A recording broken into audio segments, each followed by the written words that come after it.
Noldan biznes 1 million dollargacha. 7-kun. Ko'ramiz. Bugun ajoyib kun bo'ldi.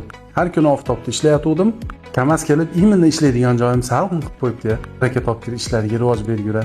Oshnam oldiga borsam, optoqda ishlayotgan ekan, rahmim kelib, oshna bo'yningizdan issiq o'tib ketyapti desam, oshna не только bo'ynimda, boshqa joyimdan ham issiq o'tib ketyapti deydi. Oshna mehnatkash, harakatchan bola. Bir pastapayat qilib turbalarni arqa tashab qo'yib qarang.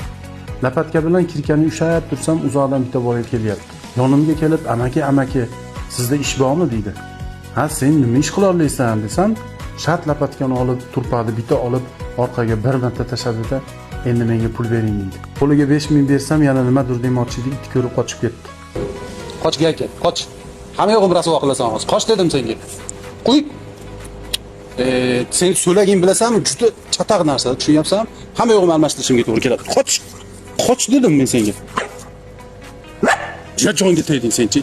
Itdan zerikib ofisga kirib oldim. Yaxshi ofisda hech kim yo'q ekan, hamma ketib bo'ldi.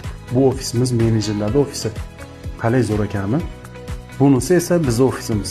Bu yerda dushlarimiz ham bor. Maza qilib cho'milamiz. Eng qizig'i 3 ta kabinka. Birov bir-birini kutmaydi. Kunlar ham shunaqa tez o'tib ketyapti. To'g'rimi aka? Voy aka, to'g'rimi? Ha, seni qarab qo'y. Bugunlik kunni ham tugatdik. Shotimiz 1 million 200 ming so'm bo'ldi.